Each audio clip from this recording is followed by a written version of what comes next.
Hello, everyone. Mark Statz here. I'm the President and CEO of the Derby Chamber of Commerce.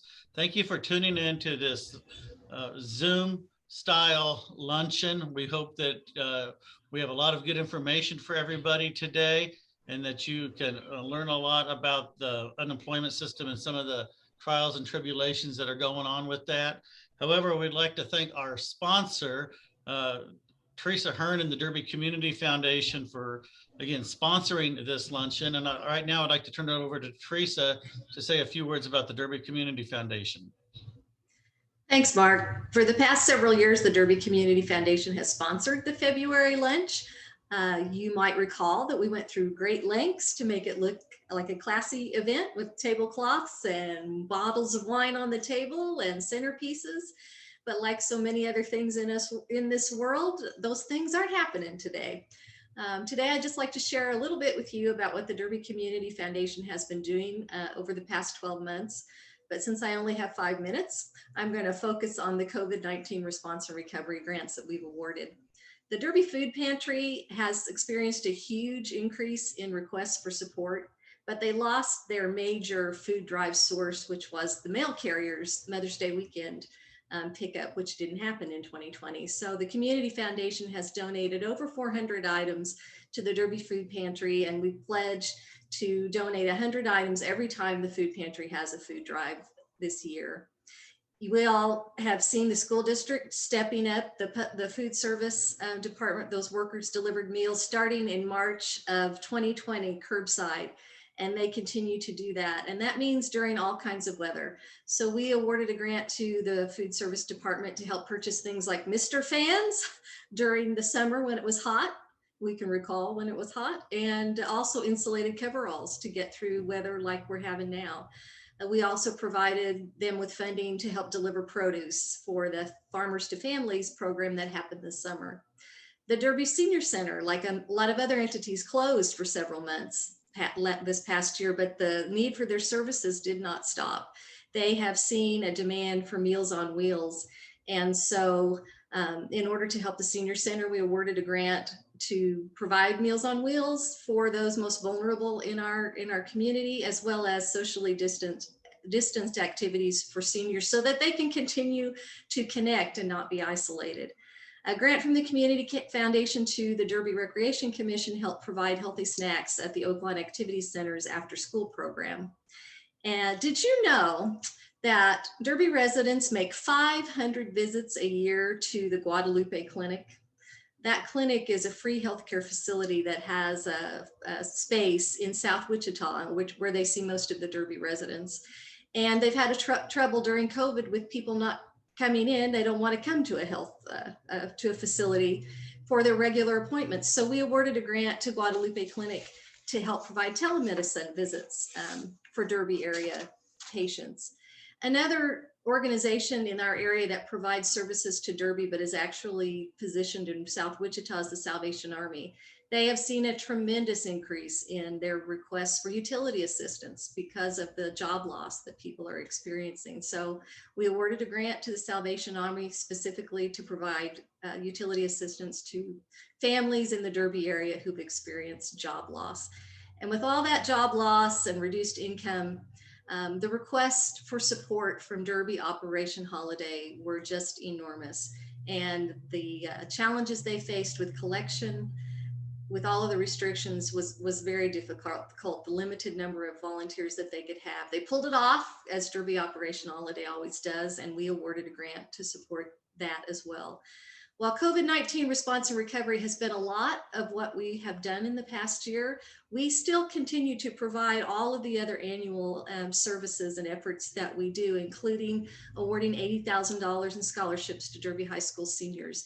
And by the way, this is the time of year for high school students to be applying for our scholarships. So please, if you know Derby High School seniors, direct them to our website so that they can apply. There'll be over $90,000 available this year, and we want to give it all away.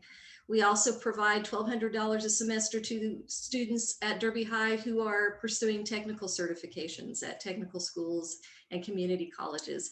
We coordinate the bricks installation at the Walk of Freedom every year in cooperation with the city, and we hosted a virtual celebration of Veterans Day for the Walk of Freedom. We also provided funding for Derby Senior Celebration, for Derby Dash scholarships, and so much more. You may have heard that Uncorked is different this year. We put a cork in Uncorked 2021, which means it's basically a raffle. We're calling it an event. We have 4 Support Derby prize packages that will be raffled off, each of them valued in excess of $500. Raffle tickets are still available to purchase on our website for $30 a piece, but we only have about 34 left. So if you're going to buy one, you better do one soon. We need every penny that will be raised by Uncorked 2021, because our projections are, with what we're doing, if we sell every ticket, we'll raise about half what the annual event raises. And we use that money to award those grants into the community, the things that I've been talking about.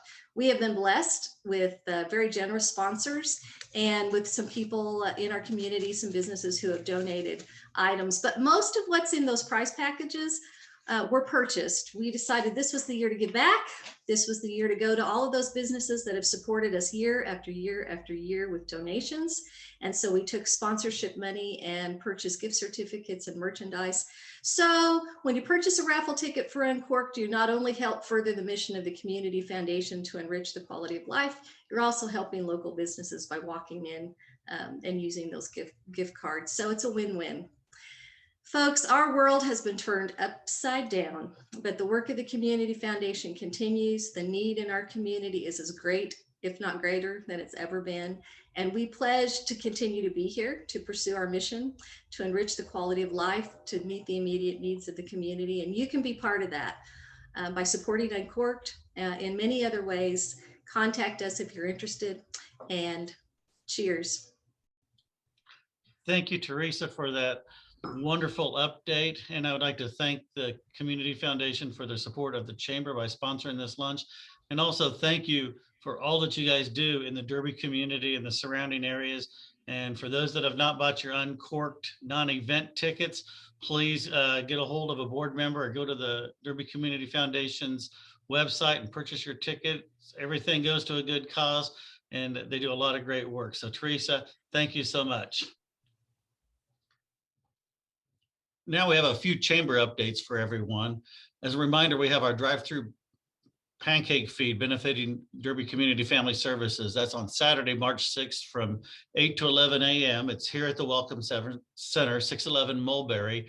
It's $5 per person. It gives you a container with a stack of pancakes, 2 sausage links, butter, and syrup.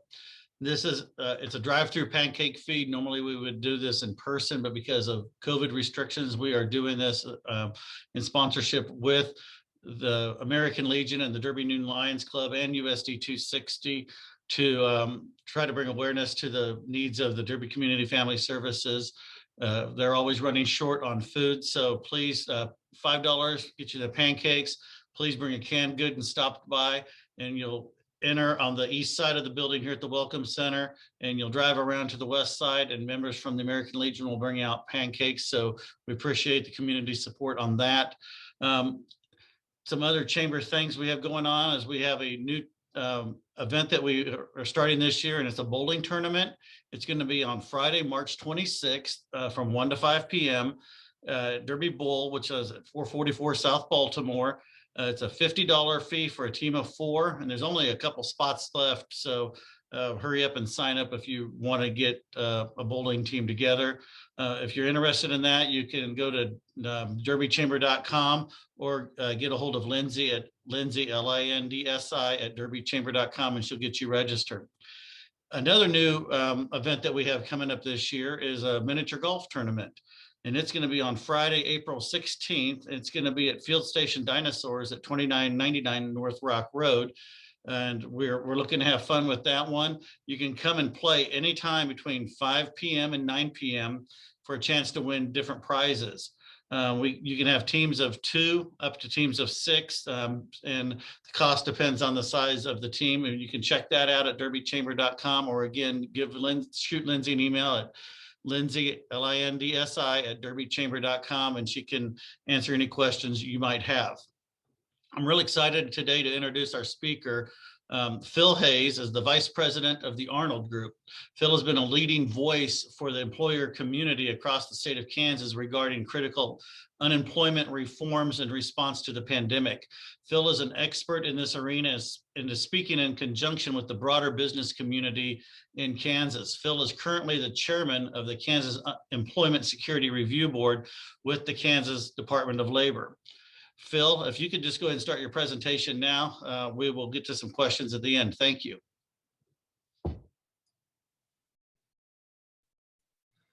Sounds good. Good day, Derby Chamber of Commerce members. Thank you, Mark, for the great introduction and the opportunity to speak with your membership today. We have a lot of information I'm going to try to cover in a short amount of time. The good news is it's recorded and you can come back and revisit this. If we're interested in having the slide deck, I can certainly share that with Mark and he can get that out to the membership as well. So my name is Philip Hayes. I'm with the Arnold Group. I've been very involved in the unemployment reform space in the state of Kansas for more than a decade. Myself and Jeff Oswald with Unemployment Insurance Services out of Lee Summit, Missouri. He does a tremendous amount of business. He's a third-party administrator for unemployment claims management. He and I have really kind of tag teamed through a lot of the reform initiatives historically since 2008, and we're back at it in 2020 and 2021. So we'll go ahead and jump through here. Again, welcome. We're going to walk through kind of the Kansas UI landscape, where we've been most recently, where we're at and where we're going. And then we're going to look at some business community reforms that the business community has brought forth to Topeka. We've introduced a pretty large comprehensive bill with legislative support.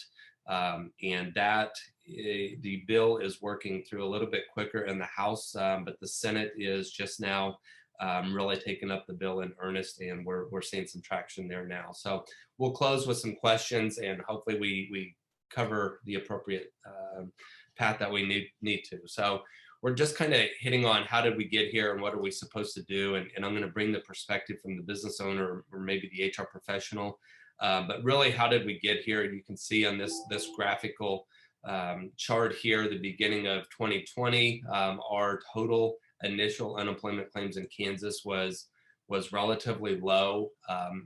March 15th hit, the reporting week of 321 showed that our initial claims spiked up north of 20,000.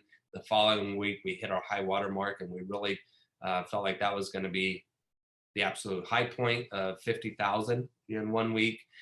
We trailed off for the next couple of months, but really you can see the pattern and the trend line that once toward the end of the summer, middle of the summer, actually, we started spiking back up, and there was a little bit of concern there. There's a lot of conversation between HR professionals across the state that some of the claims that we started seeing in the summer just didn't pass the smell test. There's a lot of crisscrossed data information. Socials didn't belong with names didn't belong to our organizations, etc. And we started beating that drum and trying to communicate and reach out to the administration or the Kansas Department of Labor to share our concerns. This next chart really just shows the continued claims. So not only once somebody initializes their claim, but this is the weekly continuation of those claims. You can see we were north of 100,000 in May timeframe, and that pattern started to decrease again once we got a little bit further, really on the back end of the summer, early part of the fall. The trend line started reversing again, and it actually took a pretty aggressive approach with that. So Jeff Oswald, when we went and presented or testified with the Kansas Senate Commerce Committee and the House Commerce and Economic and Labor Committee on January 26th, the latest data that we had was from March 16th. And what was alarming to us at that time is Kansas has less than 1% of the US population, yet that particular week, Kansas ranked third as far as the highest number of initial claims across the states. California came in at nearly 13%, Illinois a little over 11%, and Kansas pushing 7% of all initial claims. You can see on the bottom chart there, Our neighboring states, what I would consider our Midwestern peer states, Colorado, Missouri, Iowa, Oklahoma, Arkansas, and Nebraska, their claim levels for one state, Colorado, was 13,700. Nebraska had 2,700 that same week. Kansas was at 66,323. Our 6 peer states in the region had a total of 31,000 claims. So Kansas had more than twice the amount that 6 other combined states in the Midwest had collectively. You can see on the far right here, again, initial claims, percentage of unemployment claims to our state employment. We were running at about a tenfold of what some of the larger states were, but then also against our peer states. So we definitely had an issue, and really reconfirmed the notion that the HR community said we had an issue going on in mid to late summer through the fall, and as winter hit, we just seen an explosion. We did the same calculation here with continued claims. You can see that same week ending, we had 102,000 continued claims. Our peer states collectively together were at 182,000. So we were running about 60% of what 6 additional states were running collectively together. So we ran the same metric for week ending 123. You can see our initial claims spiked up, and Kansas actually moved up into the 2nd spot. We were pushing about 9.5% of all the initial claims in a single week for the United States. Only Illinois outpaced us. So we're definitely not in a good position with that. The good news is at the conclusion of our testimony on 126, I think the very next day, the Kelly administration, or Governor Kelly, had made an announcement that they were going to shut the unemployment system down in Kansas and add on a dual factor or multi-factor authentication for identity verification. And what's frustrating from the business community, from a business owner standpoint, is this solution was probably applied 6 to 8 months too late, because we've really seen how the floodgates opened around the holidays. And we just seen that explosion beginning in October, November. December was a sharp increase, but January, it just absolutely exploded. And we had a huge amount of fraud dollars walk out of the state, just for the lack of not having a good identity verification system in place. So again, frustration. It would have been nice had we hit the brakes and shut the system down prior to our huge exposure points. Just the amount of money that could have saved the unemployment trust fund in the state would have been great. So just a quick visual. The top graph here shows the US trend line as far as initial claims from January of 21. You'll see Kansas down at the bottom in the blue graph. Our initial spike mirrored the national trend line, and really kind of stood pretty true up through about July. Once we hit August, we started spiking back upward.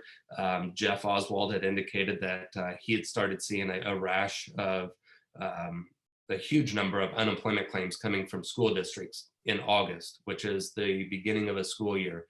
Typically, school districts will not lay off at the beginning of the school year. They may do that at the end of the school year, but there's typically reasonable assurance somebody's going to continue in their role for the upcoming school year. So that was a big tell sign for us. And we started spiking, I think from August to November. I felt like we were, as a business community, we were on the kiddie roller coaster at Worlds of Fun.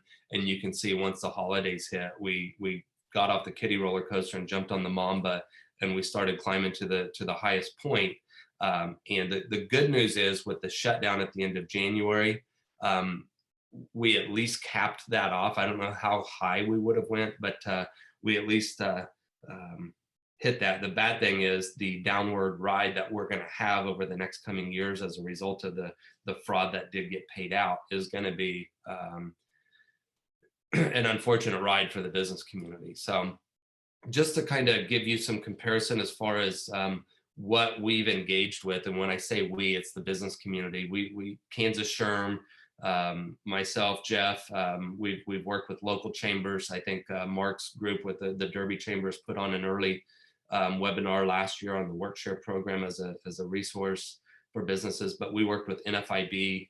We worked with a national association on unemployment reforms. We've worked with other third-party administrators trying to get a handle on this and shape some of our reforms. But in August, we actually wrote a letter to the Office of the Recovery for in hopes that it would get to the Spark Committee. We were told that through the current administration, the Office of Recovery would not pass that information on to the Spark Committee. We were asking for an infusion to the Kansas Unemployment Trust Fund of $300 million out of the CARES Act dollars because we knew we were going to have a hole with the fraud and the improper payments. The U.S. Department of Labor had issued numerous notices throughout 2020 to all the state workforce agencies or departments of labor saying fraud was coming. And we sensed it in the middle part of the year. So we were looking for some solution to help kind of plug that hole and the negative economic impact that it's going to have on the business community as we try to recover. But we did testify in September, November in front of the Special Committee on Economic Recovery. This was a joint committee between Kansas House Representatives and Kansas Senators. At the conclusion of that, they took our recommendations and that essentially became kind of the platform where we started building some of our reforms and the bills that we've introduced. Since the beginning of the year, we've testified in front of the Senate Commerce, the House Commerce, House Appropriations, numerous times. The most recent was yesterday, February 16th.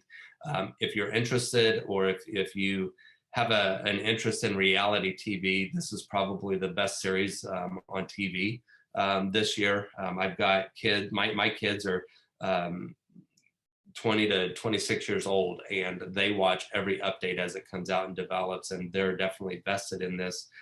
Because they've seen the fight that we've got going on. So this will give you a lot more perspective if you've got a little bit of time to fill. There's been lots of news media since Jeff and I testified on the 26th of January. Numerous stories have come out, reports, written articles, etc. There's concern presented in some of these articles. So, and then some of the things that KDOL has done really since the system has come down. They've launched a new security system to fight the fraud. This was the shutdown from January 30th to February 2nd. They put that multi-factor authentication to verify identity. Within the, kind of getting ahead of myself here, but the number of login attempts and bot attacks that have come up since we put that system in place has been astronomical. But DOL has launched an unemployment tax related call center. There's information at this link. Some 1099-G resources that you can pass on to your employees if they received a 1099 that they weren't planning to get or receive, or if they did receive benefits but haven't received their 1099, there's some processes available through their website. When I talk about the failed or the blocked login attempts and the bot attacks, February 8th, 6 days after the system came back up, they had indicated that they blocked over 1 million fraudulent login attempts. As of Monday, 2 days ago, actually on the 15th, DOL published that they've stopped 4.5 million fraudulent login attempts and bot attacks on the KDOL unemployment system. So that really just tells you why we started seeing this explosion in January with the number of initial claims. Our system truly was under attack. So it's great that we put in that solution. But again, I'm just going to echo it that it's probably 6 to 8 months later than we should have actually implemented that. So really now, where are we going? How do we get there? And so we're trying to chart a path forward. I think with the amount of coverage, the concerns around the fraud exposure that our state has experienced, this has to be a referendum on the current legislature to get something done this year. We cannot afford to miss this opportunity in this window in 2021 because 22 is going to have huge financial implications if nothing is done. So I'm going to walk through kind of what I guess what I call the top 10. There's a little bit more detail in the actual bill. But the first thing that we're looking at is establishing and standing up a modernization council to ensure that we have the appropriate parties at the table. We've got employers, employees or claimants, legislators, and members from KDUL. So we've got, again, business, labor, and the administration or the agency. Historically, I would say the business community voice and the claimant voice has never been a part of this process as far as dictating a system that we think is viable as we are the primary customers of it. The employers fund the system, the claimants are the primary beneficiaries of the system. So we think those are two critical voices that need to be involved. The primary focus of this council really is just to review and recommend IT upgrades and infrastructure to help file claims and pay benefits, as well as look at the customer experience. The claimants and employers alike throughout this pandemic have had nothing but frustration regarding the communication and that customer experience in utilizing the system. So we want to look at responsiveness. We want to look at data sharing across systems related to UI compensation and look at that efficiency. And then also, are there gains that DOL can achieve with other programs that they administer as well. So once we have the council and kind of the guidance and helping let that take shape, we definitely want to establish a finish line to get a modern system in place for Kansas. Our bottom line is we want a modern, reliable, and modifiable system with a huge focus on system integrity. And the deadline that we're looking at is the end of calendar year 22. That may seem aggressive. Other states have done it. Some states will take baby steps and do the claims piece of it. Others will just do the tax instrument piece of it. And then there's other states that have done a big bang and they've actually launched it all together. And that's likely what Kansas is going to have to do if we want to chase an aggressive deadline. But this cannot be a one and done. Our system was born in the mid 70s when the first Atari came out. So if you're playing Pong, that's essentially what we're using to administer the tax collections as well as the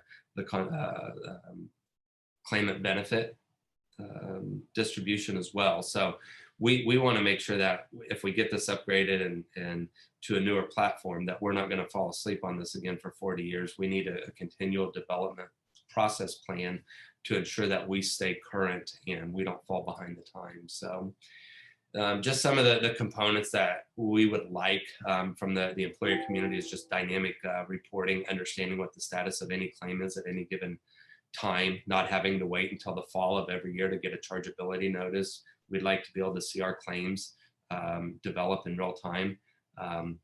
But really just self-service features are a big component. So again, it's not impossible. It's definitely possible with the appropriate oversight. So, and that's the importance of the Modernization Council. Next, we're going to talk about, I've had family and friends that received their unemployment claim determination notice at the beginning of the pandemic in March. Traditional benefits expire after 26 weeks in Kansas, so roughly 6 months. But I've had family and friends that received a tax notice memo letter at the end of December saying, hey, just want to let you know your benefits were taxable at the federal level as well as the state level. So you will have a tax liability due on tax day in April. And we just think it's a prudent thing to do to put that notice at the front end with the initial claimant's determination saying you're qualified for benefits. And if you're interested, you can put some tax withholdings in place so you're not stuck with a big liability toward the end of the year. The fourth component that we're looking at is just really bringing in some transparency in the UI trust fund computations and data reporting. The snapshot screen shares here are really, it's a fall report, a memo that every state agency has to certify the distribution of taxable wages and experience factors.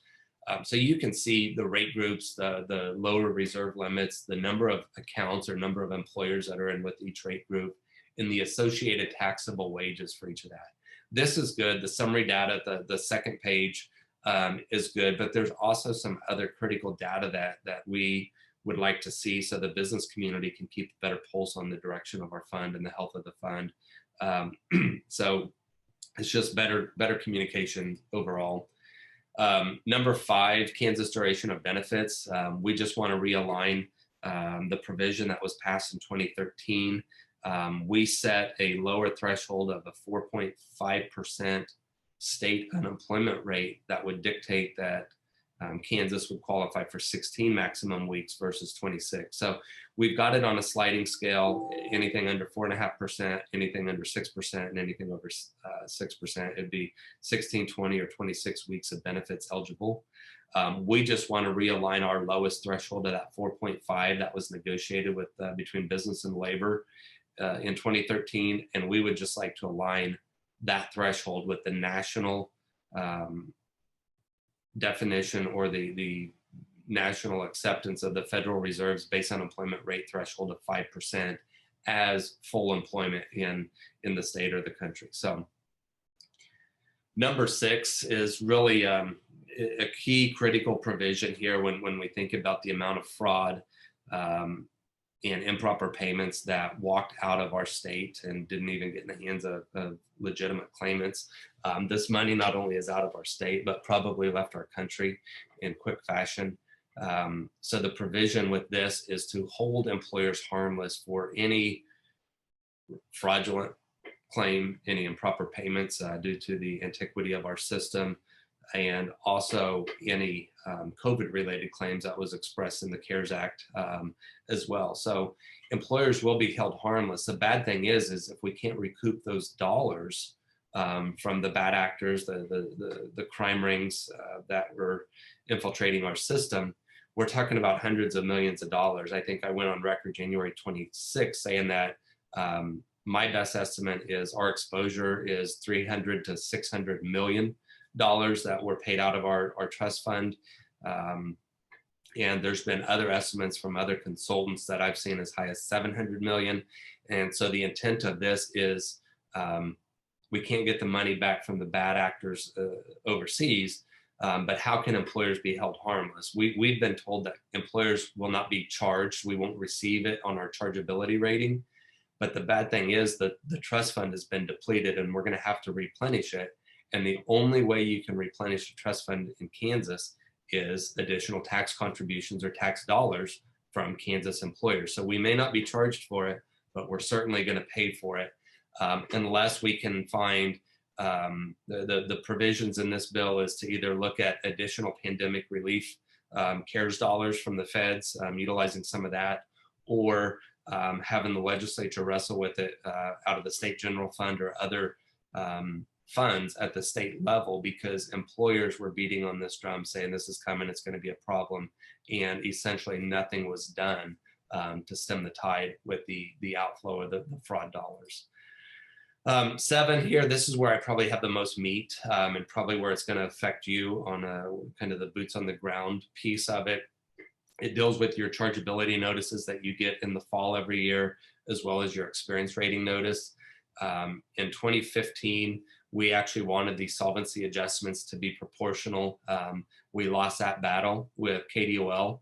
And so this is a provision that it essentially is going to strangle some small businesses, large businesses alike, by overtaxing them. And so instead of looking at any solvency adjustments as a flat full load, we want to proportionalize that so that cascades based on your true experience rating. So you can read through this slide, but just to kind of drive the point home, if nothing is done this year in the Kansas legislature, the top 10 best rate groups in Kansas represent nearly 65% of all rated employers, or just a hair under 38,000 employers across the state.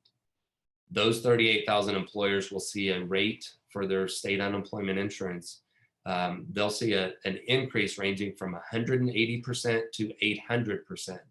So an average increase for nearly 38,000 employers is going to be about 490% on January 1st of 2022. The worst rated employers, the bottom 11 groups in our current structure, has right under 3,200 employers, represents about 5.4% of all rated employers across the state. they're only going to see an increase from 21 to 28%. And that's the nature of the full load solvency adjustments, because they've already got an elevated earned rate, that their stack on full solvency adjustment isn't near as cumbersome for them or burdensome for them. So they're going to see an average increase of less than 25% compared to the best employers in the state, nearly at 500% collectively. To give you, and I promise I won't swim in the weeds too much, but to give you some perspective, the rate groups channel on the far left here, rate groups 1 through N11, N stands for negative. That means they've paid in less contributions than the amount of benefits that have been applied against their account. So the standard earned rate also ticks up 0.2 of a basis point as you progress downward. So you've got the worst actors, they've not managed their claims nearly as well as the best actors or employers in the state. So if you take the earned rate of the best rated employer at 0.2, the current full solvency adjustment is 1.6 that we're looking at for January 1st of 22. That would be an 800% increase. So you'd have a full load of 1.8%. So instead, what we would like to do is take that full solvency load of 1.6, divide that by the 38 groups, you get a factor. And so the best rated group will see a total proposed rate instead of 1.8, they would be at 0.2421%. They would see a 21.5 or 21.05% increase, same as what the worst rated employers do in the state. You can see under the current system, the best rated employers, those that manage their employment, their claims well, they're going to get penalized. Yet the worst rated employers, they have less pain. There's less severity for the economic impact that's going to be coming if we don't change anything. We just want to take this variable and apply it and cascade it top to bottom and give everybody a proportional increase. The fund control table dictates when the schedules come into play. Currently, we have 6 schedules. Rate group or schedule 5 is the neutral table. We actually want to expand the solvency adjustment table and expand a lot more credit tables, but redefine our standard schedule. This works in harmony with the U.S. Department of Labor's solvency standards for each state. So what they recommend is states need to be considered solvent to have a 1.0 multiplier. That's enough to cover benefits to get through the historical 3 highest rate years average over the last 20 years. So a lot of technical jargon there, but this works in harmony with US DOL solvency standards, which prior to the pandemic, US DOL said Kansas needed to have a trust fund balance of nearly $610 million. We were north of $1 billion in January of 2020, and we've depleted that rather quickly. So if we don't change anything, the best rated employer is going to have an additional $22,400 if you're an employer of 100 employees. If you're a 10-person shop, you're going to see an increase in your tax bill of about $2,200 come January.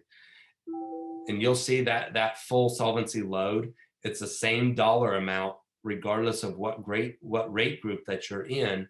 And where we want to shift this is the right side here. Rate group 1 for an employer with 100 employees will only see an additional $589 because they've got a solid balance on paper and they've paid in historically well over what their usage is on the fund.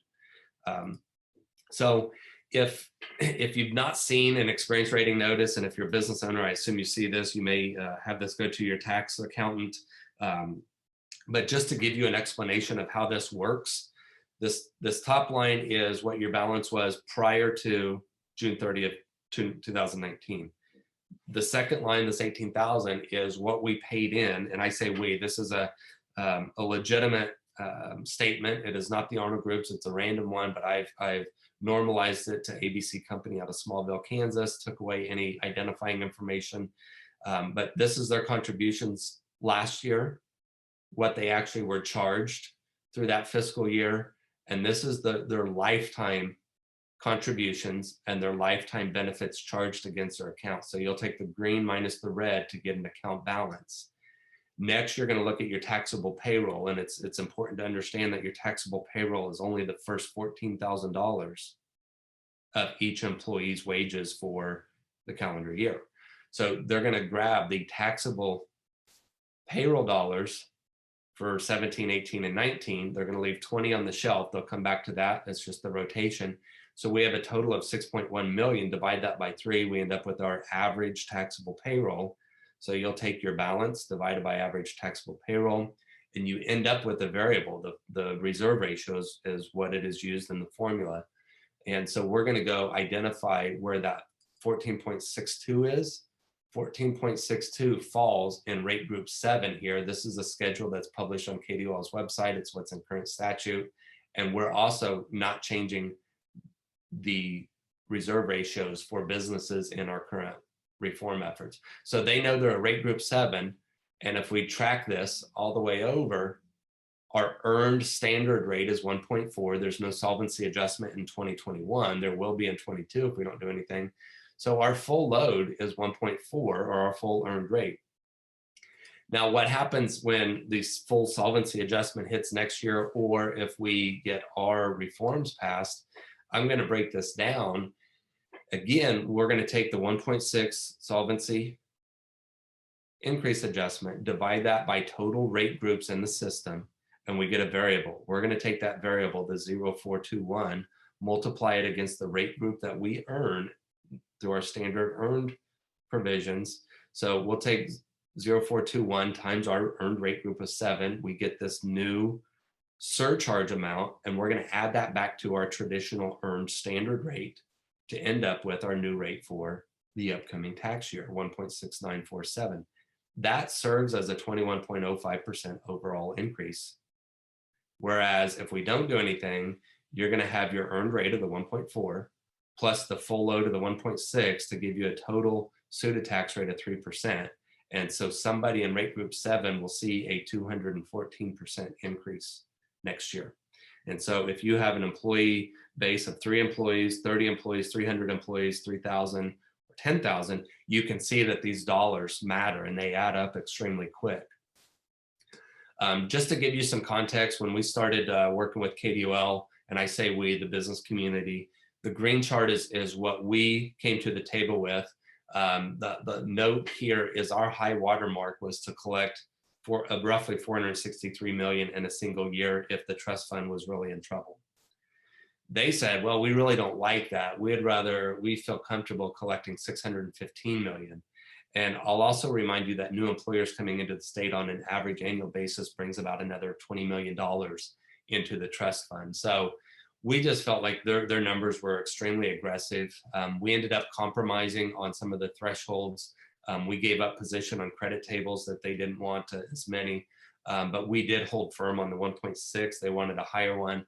So you'll see that when we were arm wrestling, we did hold our position, and we said 600 plus million in a single year is just too much to take out of the local economies. And when we feel like 463 is sufficient. And why we say that, historically, the most we had ever collected was in 2015. We collected north of 468 million.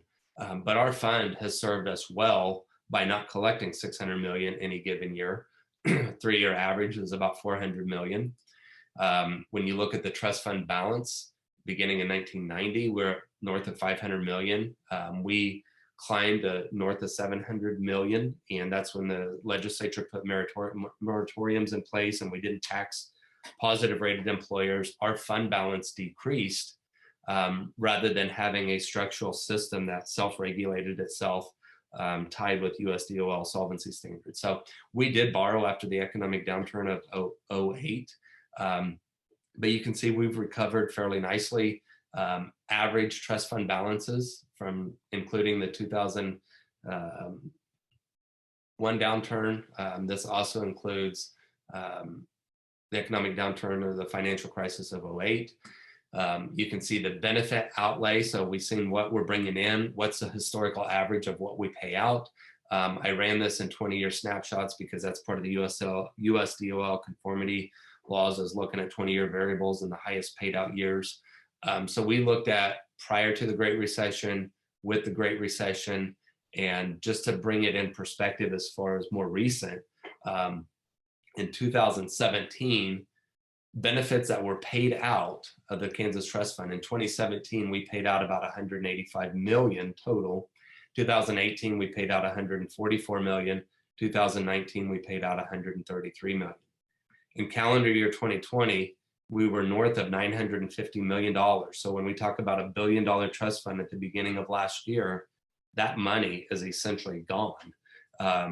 And what's difficult is we've had continual additional employer contributions on a quarterly basis throughout 2020, and most recently fourth quarter of 20. Those contributions came in at the end of January.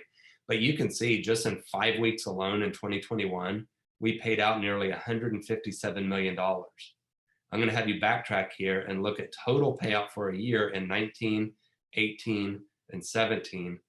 This is the alarming factor, the amount of fraud that we have walking out of our state. So when we look at contributions and just looking at, there was no credit adjustment in 17 or 18, but we did have a 0.5% credit in 19 and 20. So we actually saved the employer community from our reforms in 15.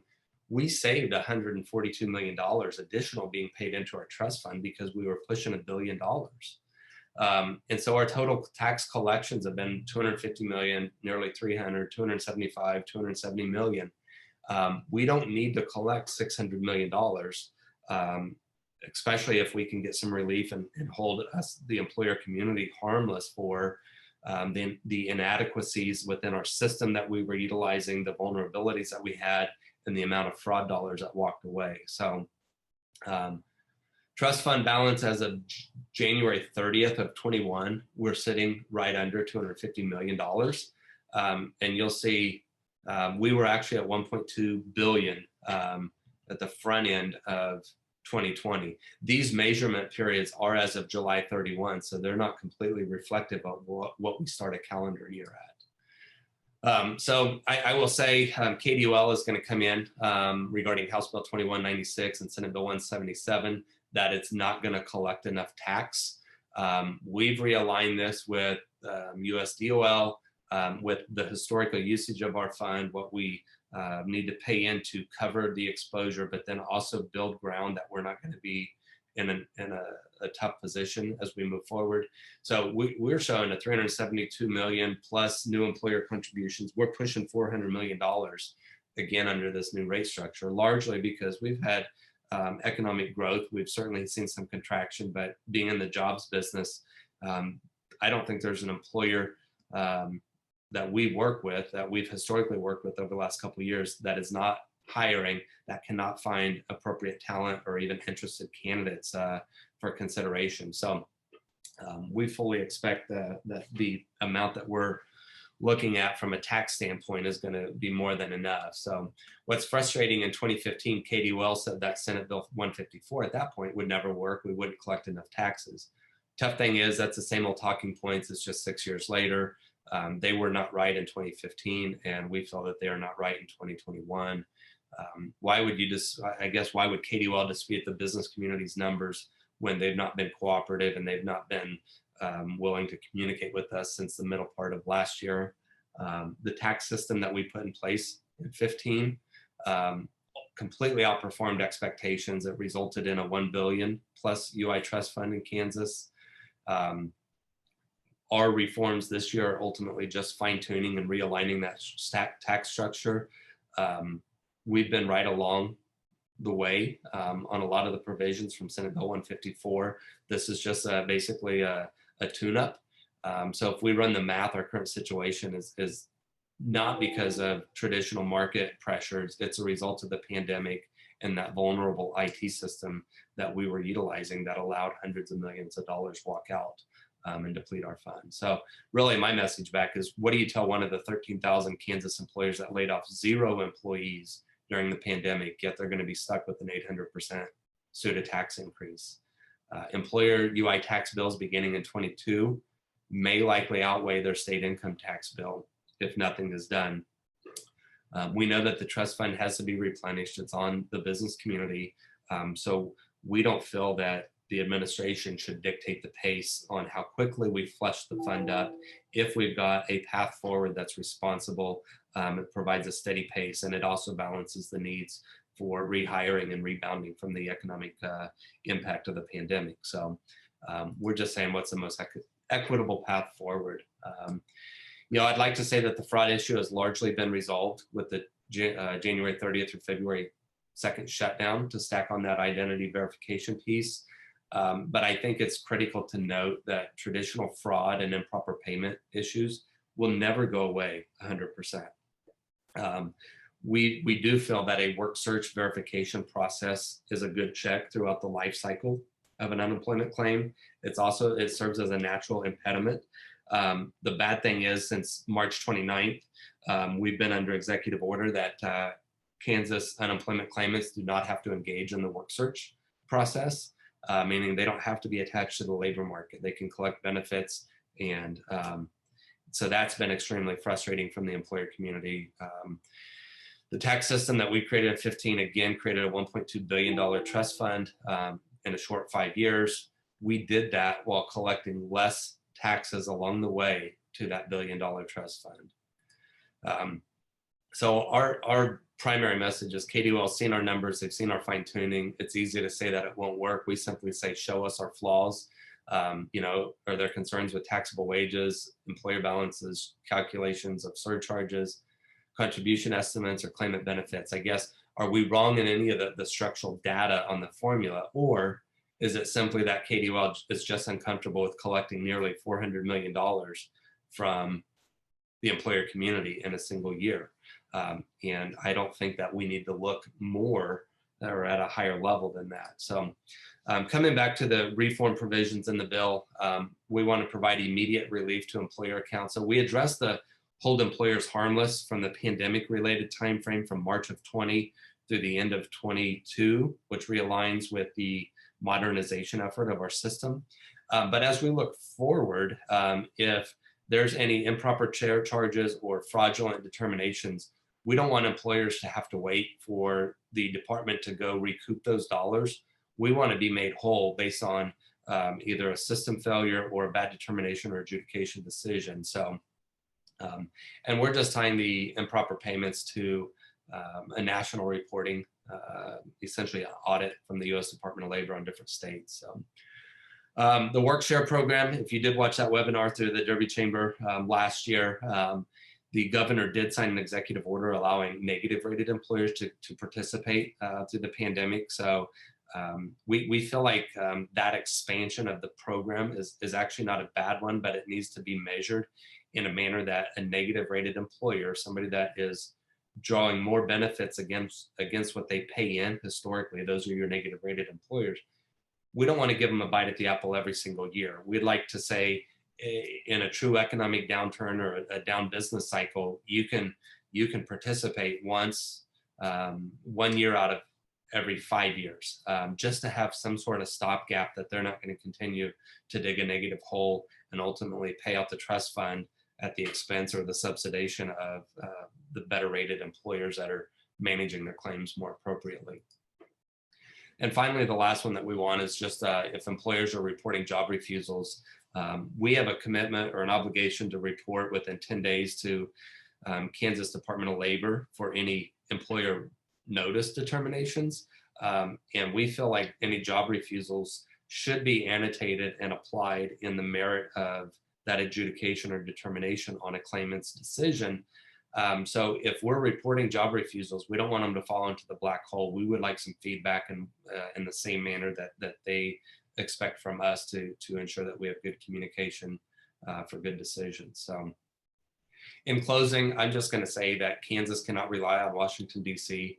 And just to echo this point, as of today, nearly 22 states have borrowed nearly $49 billion from the feds. They've taken advanced loans. They're interest-free this year, but they will become interest-bearing next year. Kansas borrowed from the economic downturn of 2008. We'll see if we borrow this year yet or not. But I just don't see the feds washing away nearly $50+ billion to help 22 states, but then not recognize and impact responsible states that really had a good trust fund and a good tax mechanism and manage their fund appropriately. So I think we just must take it upon ourselves to do everything in our power to protect our trust fund, our businesses, and impacted citizens or claimants across the state. Business as usual is no longer enough. It's time for new ideas and decisive action. It's going to take the combined efforts of KDWell, the administration, the legislature, and the Kansas business community. And with record fraud levels and the increased risk of job-killing unemployment tax increases on the horizon, it is incumbent on the legislature to exercise their oversight authority and be part of our solution. So with that, I'm at the end here, and I know there were some questions that came in ahead of time, Mark, so I'm going to let you jump into those, and we'll see if we can sort those out. Okay, Phil, I know you've touched on a lot of these already, so I'm just going to maybe hit the questions real quick. So first of all, thank you for a great presentation. A lot of information that was covered, and I think it needs to be pointed out. If you did, you talked about it. If you did not file any claims and you haven't for years, this is still going to have a negative impact on your business, regardless if you have 2 employees or 200 employees. And I think that's the point that needs to be driven home, because I think so many people assume, well, we didn't use unemployment last year, it's not going to affect us. So I think that's really something that needs to be thought of. One of the questions we have is, how is the Department of Labor and Legislation going to address the huge number of fraudulent unemployment claims that have been filed?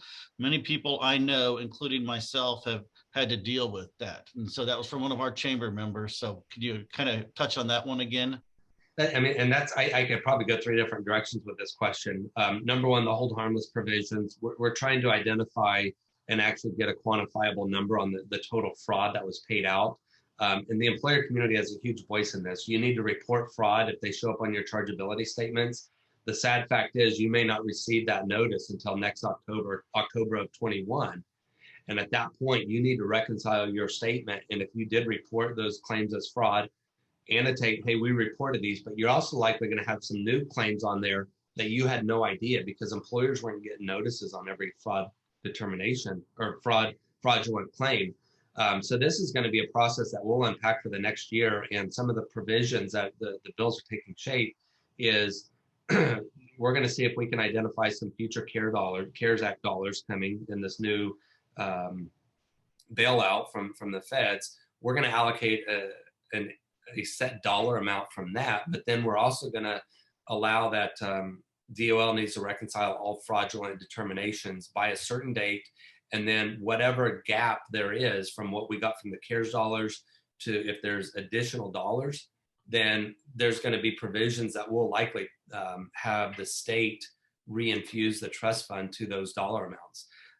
And so some of the stop gaps are, well, we could freeze the standard table going into 22, or we pass these solvency adjustments at the proportional components that we're looking at in these bills. And that's going to take off some of the sharpness. But it's critical if we can get some of the CARES dollars by July 31, because that'll naturally keep us likely in our traditional standard schedule, and we won't see an increase over this year. Okay, thank you. Another one is, will employers be penalized for the fraudulent claims? It sounds like they're gonna be. And part well, two of that yes question and no, Mark, on that. Right now, it feels like we are, but I think if we demonstrate some patience and play the long game here, this legislation is likely to play out in the favor of employers to ensure that we're held harmless on fraud, improper payments, and COVID-related claims when it was it was not the fault of an employer if the state order said your business had to shut down. You're also supposed to be held harmless from that. But the fund has to be replenished. So to some degree, I don't think we're going to be completely held harmless 100%. Do you think the government or the legislation is going to meet employers halfway on a lot of these issues? The intent that is in these bills is to meet more than halfway. It's really to cover, basically fill in the hole that we created through the legacy system that we had, through the volume of claims that came in, and just the security exposures that we had that allowed a lot of the crisscross data to cross-pollinate. Okay, and I think the last one, I know you covered this. So any rate increases, employers are not going to see until 2022. So they can kind of breathe easy this year, but next year, if things don't change, the hammer's going to drop. Is that a fair statement? That is very accurate. I've done countless presentations like this. My contact information was there. I've had employers reach out to me saying, okay, if something doesn't change, can you give us an idea of where you think we might fall? Because it's not just a matter of understanding what your rate group is this year, depending on your chargeability and the impact of what your historical layoffs and claim benefit usage is. There's a number of scenarios that we can game plan for, and looking at what that notice is going to be, or what that increase will be January 1st of 2022. Okay. Well, Phil, I think that with all the questions we have, a lot of information that was covered.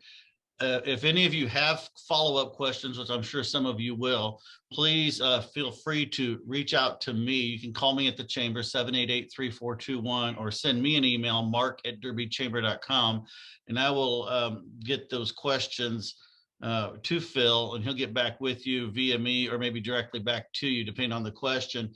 If it's a question that affects a lot of people, we may put something in our e-news coming up later next month. So we'll just have to see what kind of questions come in. Again, Phil Hayes with the Arnold Group, thank you. You are a wealth of information.